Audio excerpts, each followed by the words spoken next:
everyone, and welcome again to another episode of A Political Encounter with Dr. Beltran. Tonight, we have a special guest, and he is running for the Senate for Georgia. He's not running for any specific district, he's running for the whole state. And I want to welcome Derrick Grayson. So, welcome, Mr. Grayson.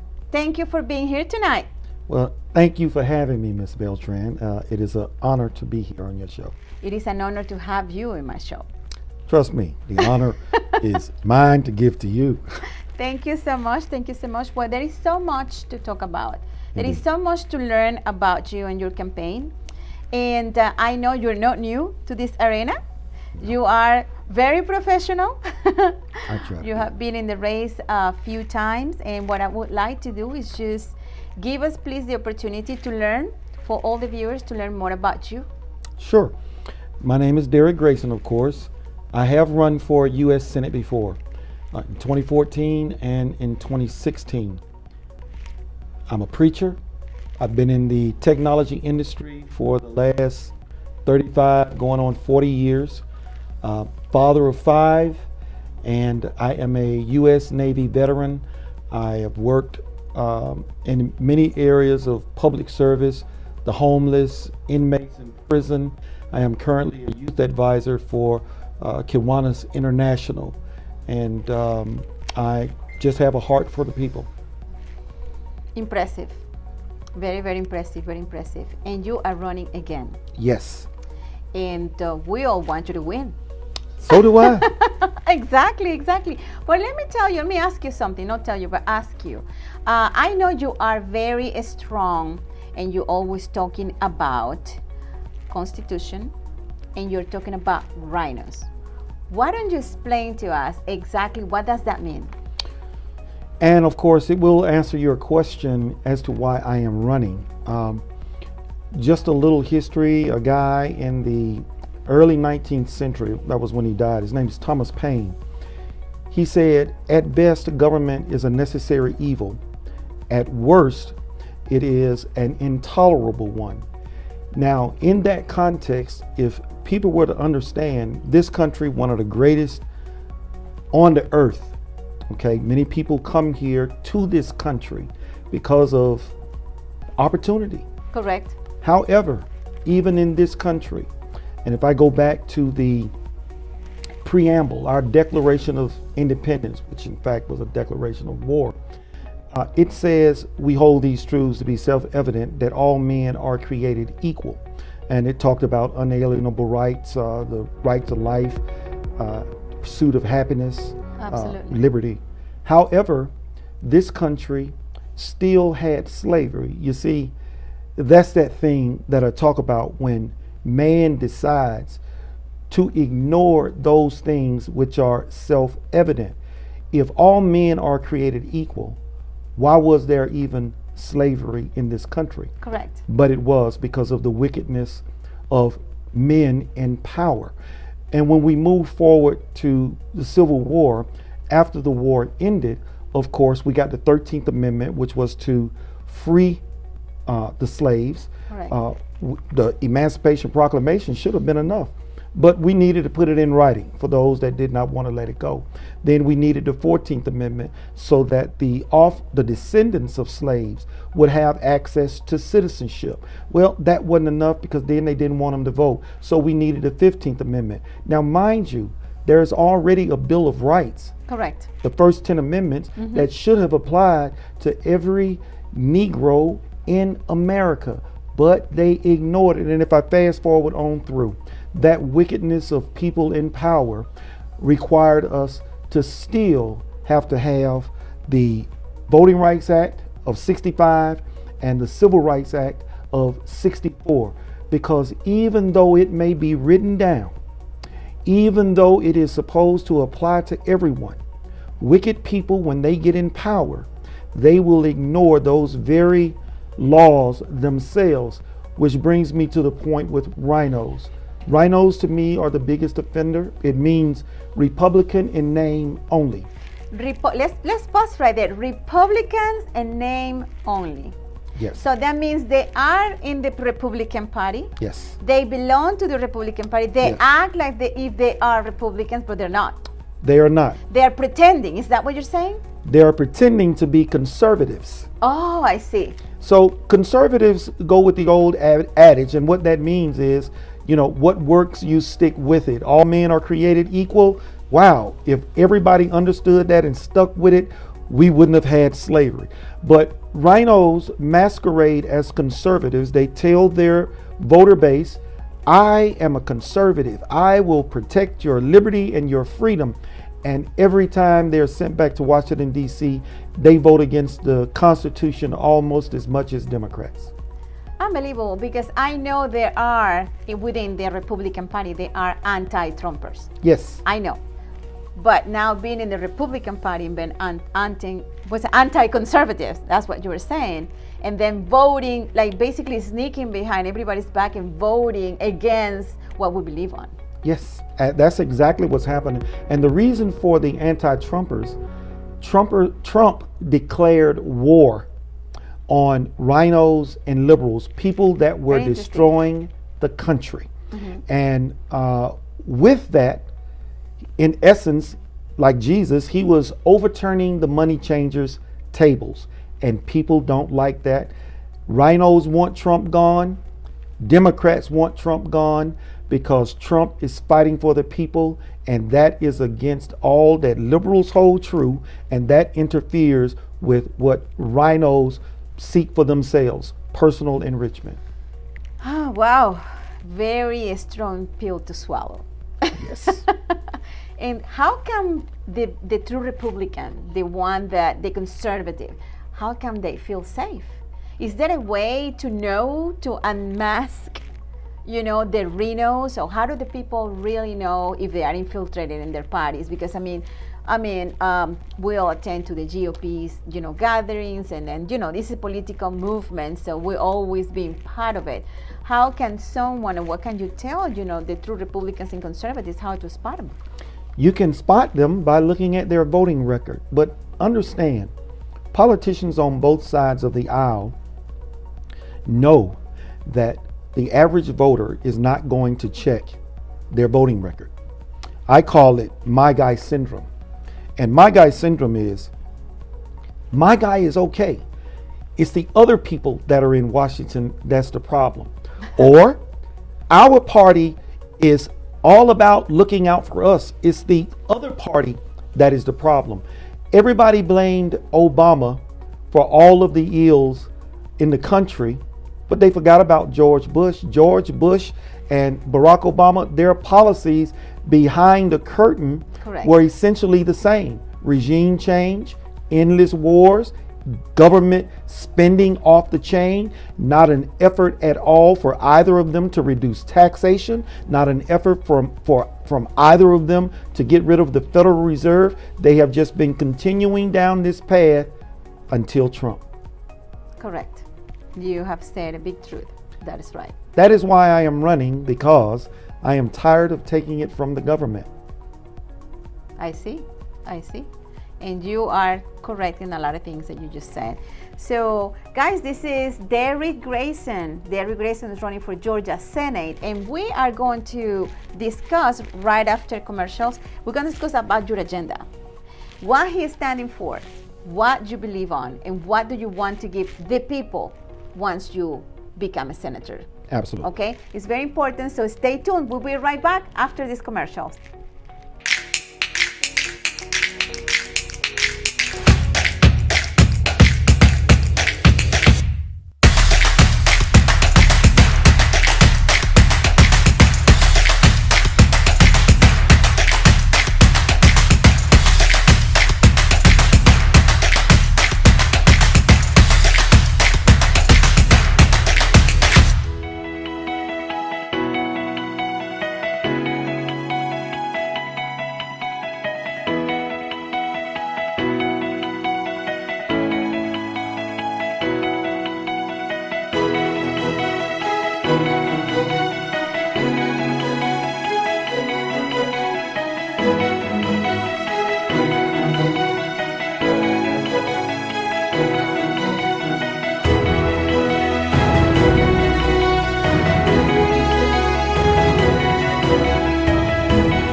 welcome back, everyone. We are right here in a political encounter with Dr. Beltran. Thank you so much. Today we have a guest. Is Derrick Grayson, running for Georgia Senate, and we're learning about him and about his campaign. And this is becoming very interesting because we're learning a lot of things about that are going on inside the political arena. That most of the people don't have access to this information. So we're gonna move on with his agenda. And I had to read it because you have a lot of points. You have a lot of points. So liberty. Tell us about what do you mean that you want to bring liberty? Explain to me what does liberty mean in your campaign? Absolutely. The more government pass laws that restrict our movements in any fashion, that is an encroachment upon liberty. You have to wear a mask. Oh, I see what you're talking about. When it becomes a law, and When it's not something for you to. Yes. So the goal of liberty is to restrain government. Correct. Because if government is not restrained, you lose your liberty. And when you lose your liberties, you lose your freedom. Correct. So that is first and foremost. And how do we ensure our liberty so that we may keep our freedoms is by obeying the Constitution. How does a Christian ensure their entrance into heaven? Paul said faith without works is dead. A Christian has to actually live the life of a Christian. Mm-hmm. And a politician has to actually obey the Constitution. Absolutely. To ensure that government is restrained. But when they don't restrain government and they violate the Constitution, then they begin to encroach upon our freedoms. Correct. And I think that has a lot to do also now that you mentioned masks. Yes. You know, when they say the mask, and I never been a fan of enforcing masks as a law. I think my personal belief is everybody should make that decision on their own. Yes. And as a matter of fact, in the state of Georgia, several cities and city mayors have actually made it, some have made it mandatory, some have made it, voluntary, whoever wants to wear a mask. But then I want to say something who's very touchy and it's been going around. How about mandatory vaccines? So just to give your audience a little history, here in the United States, in California, and I don't recall the representative's name, but he put a bill out. I call it the Vaccine Act of '86. Essentially, what was happening, people were suing the vaccine makers, Big Pharma, because their children were getting sick. And so the vaccine companies went to their lobbyists, who went to the politicians and said, look, we're not going to keep making these vaccines if we keep getting sued. We need you to do something. So they passed the Vaccine Act. It makes children have to get these vaccinations, but now the parents can't sue the pharmaceutical companies if their children are harmed by the vaccines. Correct. And then what they did, to add insult to injury, they created a slush or a pool to pay damages. But the pool is funded by the taxpayers, not the vaccine companies. So the vaccine companies make their vaccines. Our children in most states are forced to have to take them. Correct. And if they get sick, they get a small amount of money for their pain and suffering. So people should not be surprised, and the word has already been out there, mandatory vaccines may come to America for this, what I call this pandemic that's going on. I call it a plandemic. The plandemic. Yes. Yes. To force all citizens to have to take a vaccine for Correct. corona. And if you don't, you can't go to work. You can't go to school. So don't be surprised. And when people say, oh, no, that's not going to happen, I have to always remind them. This is a country that once had slavery. Yes, wait. But Okay. they say it's not going to happen. Wait a minute. As far as I know, and I had children Okay, my kids are big now, but I had children that they were not allowed in school if you do not bring the vaccine records. That's right. So there is mandatory vaccines. There For is children. such a thing for sure Yes. for children. Yes. So that we make that we make a part of this deal again and have children take the COVID vaccine, or adults take the COVID vaccine because they will not be able to go to work. We're not too far from that truth. We're not too far. We're one step ahead. Well, here in Georgia, Fulton County government requires their employees to go and get a COVID test before they can return to work. Right. Yeah. That is the beginning of how all of this starts. And yes, while some school districts mandate that children are vaccinated Correct. or they can't attend school, I'm speaking when they will be saying every citizen in America. And just to throw something out there for Christians that might be familiar with this, a mark type, not the mark spoken of in Revelation, Right. but the mask is somewhat of a mark, or the vaccine is somewhat of a mark. You will not be able to buy or sell. You will not be able to go to work. That's selling your labor to your employer. That's You can't correct. go into a grocery store without a mask. That's being able to buy. These things are not out of the realm of possibilities. It's not a conspiracy theory so It's- much. it is It's not a conspiracy. conspiracy theory because we know for a fact that if you do not have a vaccine record updated, your child cannot go to school. That's So absolutely it correct. already exists. It's out there. Yes. It's out there. So all they have to do is just adapt it and just throw it in there and put it for the children, and then make it just like he said, make it mandatory for work. Right now, when you travel, some airlines in some states, I went to Puerto Rico not too long ago, and they will let me in until I take the test, the COVID test at the doors right there. Landing on Puerto Rico, you have to take the test, or they will not let you in the island. There you go. So we're not that far from that. But that is very interesting. We're going to move on because, we can talk about this all day. Yes, we could. Money. So you mentioned something about money. So explain to us, what does that mean? Simply put, when the first slavery of America ended after the Civil War, a new slavery began in 1913. Every tax-paying American became a tax and debt slave to the central bank, the Federal Reserve, Correct. which is not a government entity. Most people don't understand, and politicians in federal government are always harping about, we're going to balance the budget, we're going to fight for a balanced budget, we're going to stop spending. None of that has ever happened. Every year, there is a continuing resolution to increase the debt ceiling so that they can borrow more money to pay for the increased spending that they plan on doing. Correct. So with that being said, and I don't get into the weeds on this with a lot of people because most won't get it, but suffice it to say, if we don't get rid of the Federal Reserve, nothing else matters because our current monetary system is not sustainable.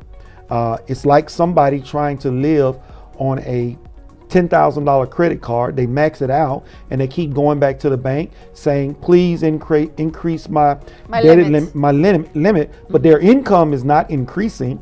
Correct. Okay, and eventually it catches up to them, and our current monetary system is going to catch up to us. The Federal Reserve must be gotten rid of, and we need to return to sound money, money that is owned by the people. Okay. Wow. I never thought of it like that. Yes. Never thought of it like that. Very interesting. Very interesting. So let's talk about guns. You are a big supporter of Second Amendment, Yes. but the Constitution as a whole. But Second Amendment is big on you. Yes. Tell us about for those gun owners, and then there's so many. I keep seeing every day there are posts put out there about they're controlling guns. There's a gun control law coming up. I have read some bills. They have made it to Congress. Bills that have not been approved. But anyways, there are many bills out there that are trying to do gun control. What do you have to say about guns? We have a Second Amendment because our founding fathers recognized that When you have an inability to defend yourself, tyrannical government, they will rule. Absolutely. If we We study, have seen it. yes, we in have other seen countries, it. in other countries. We have seen Yeah, it. yeah. And so incrementally, now remember, it took us, the Federal Reserve and our monetary system, 100 plus years to get here. Incrementally, places have been chipping away at the Second Amendment. We even once had the black codes after slavery ended. Why? So that the Ku Klux Klan could do night raids against blacks and they would not be able to defend themselves. Our government would rather have us disarmed. Absolutely. When you're disarmed, how can you resist? You can't. You cannot. And I want you to hold that thought right there. We're going to go to some commercials right now. We are running out of time, and we're right back with this very interesting talk about guns and about Second Amendment, because I think a lot of people need to understand what this is about. Yes. We're going to talk about the militias, and we're going to talk about all the stuff that is inside of the Second Amendment. We'll be right back. We're going to commercials right now.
Right back here in a political encounter with Dr. Beltran and our guest today, Derrick Grayson. So we left off in a very important conversation. Remember, you can find us in social media, in Facebook, MB Media Inc. I'm sorry, MB Media Inc.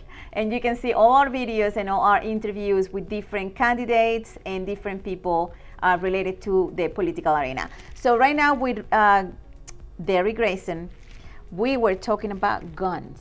Mm-hmm. We were talking about Second Amendment. Is such an important issue right now as the Second Amendment has been attacked. Yes. Let me say this. You mentioned militia in the last segment. Militias are important because, as we have seen in a lot of these liberal ran cities, where they have some of the toughest gun laws around. Correct. You see people being attacked, dragged from their cars. Unbelievable. Being brutalized. Absolutely. But you don't see that in certain areas. Kyle, I think his last name, Rittenhouse. Oh, Rittenhouse, absolutely, yes. I believe his parents are members of a militia. He was able to defend himself. Absolutely. He was not a victim. He was not a victim, yes. He was attacked. He was not a willing victim. And I tell people, they say, well, aren't you a minister? I believe in those unalienable rights, the right to life, liberty, and the pursuit of happiness. Well, that means even as a minister of the gospel, if you try to deprive me unrighteously of my life, I will put a bullet in your brain if I can. That is preserving my life, my loved ones, those around me. But these mayors in these cities that are allowing these people to riot and loot, those citizens, for the most part, aren't able to defend themselves. But that was not the case in Kenosha.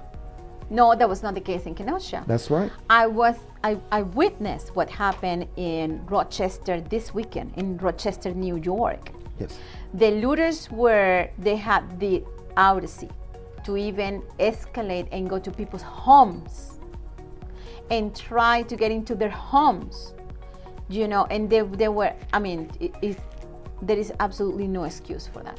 No, we have castle Absolutely law not. here. And some places in New York, if someone is breaking into your home and you have an exit out the back, by law, you have to leave your home and allow them to enter. Thank God we don't have ridiculous laws like that here in the state of Georgia. Unbelievable. So you just let your house, you let the looters come in and vandalize your home, Yeah. and you save your life. Yeah. If they can prove that you could have gotten out of the back door and didn't, but you decided to protect your property and your life, you could be charged. That's what happened to that couple. That couple they came out with guns, and I can't remember the state. You remember the case? Yes, those charges are going to be dropped. Whew, you don't know what to do anymore these days. The So- Second Amendment must be protected Absolutely. at all costs, and the incremental encroachment upon the rights of citizens to keep and bear arms, not only for their own personal protection, but also against a government that might decide to one day just come and knock down your door and tell you, you are going to take this vaccine whether you like it or not. But if citizens are armed, government won't do that. Or what happened in a country like Venezuela. I'm a native from Venezuela, but the government will knock in your house, your door, and tell you, get out because your house belongs now to somebody else. That actually happened there. If you had an extra property, or you have a property that was large enough, the government will knock on your door, the military will knock on your door, representing the government, and will tell you, you need to give out that property to these people. That's why our founding fathers gave us the Second Amendment, because they know, as I said, Thomas Paine, government at best, a necessary evil, they know how corrupt people in government can become. So we have the First Amendment and we have the Second Amendment to protect not only ourselves, but the First Amendment. They are the two most The important most important. amendments in our Bill of Rights. And that's what governments like the one in Venezuela and other countries as well, they removed the Constitution during the first year of government. There you go. They abolished the Constitution, and they did it with the intention to abuse the people. That's right. But anyways, moving on, Sure. immigration. You got to come What in the do country. you have to say Yeah, about yeah. immigration? It's a touchy issue. Well, it's not touchy. I can even ask black people. Let me ask you a question. Uh-huh. Forget about Trump, because many hate Trump, and they Absolutely. think that he is a racist and whatnot, Which is not. which he is not. And I say, let me ask you a question. Do you think that people should have to obey laws that are just and right? The answer is always yes. Then do you think a person should be allowed to come into the country illegally rather than obeying the law? And they will say, no, they should have to come in the country legally. There's the answer. Problem solved. Boom. Yep. That's it. That's it. That easy. Veterans. What do you have to say to our veterans? Our veterans, I love you. I'm one myself. Our veterans have been used and abused, It's true. placed in harm's way for regime wars, and I call it government of butter and bullets.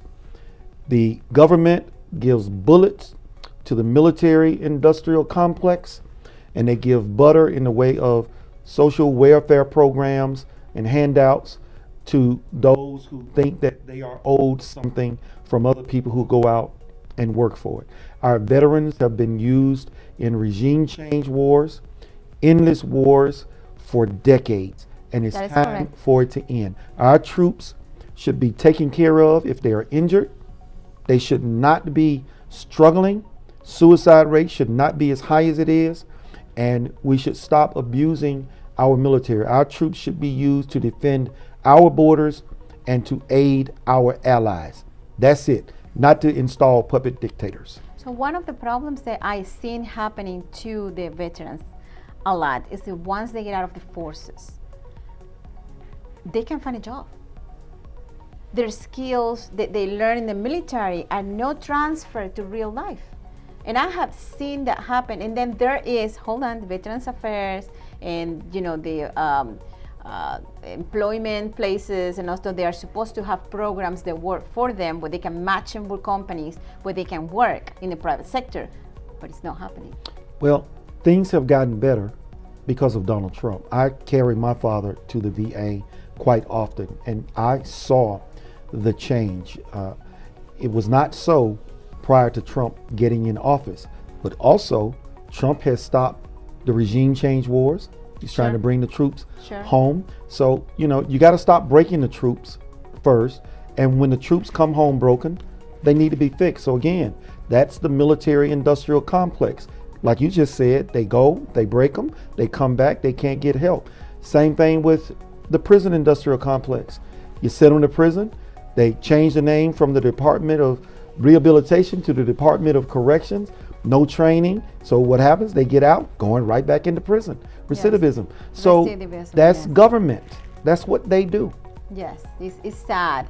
But to see some light at the end of the tunnel, I have talked to some of my veterans friends, and they said that the VA has changed. They have actually let go a lot of bad seats, bad people that was there before, and thanks to the Trump administration, they have been able to clean up. They said they still have to clean up some more, and more people needs to go. They have been there for a long time, and they are the ones creating the problems. But the VA actually has improved a lot. Yeah, just briefly, my father ran out of his diabetic needles. I called. I said, my father needs some needles. Well, we'll have to mail them to you. I say, ma'am, he doesn't have, he's out. Well, he should have ordered them last week. Ma'am, my father is 87 years old. He forgot. Wow. Now, you either get me some needles or you call the pharmacy. See, I know. You call a third-party pharmacy and put in a script, and I'll go and get them from there. But he will get needles today. Well, they found some needles there at the VA, and I went and picked them up. Because you set your foot down.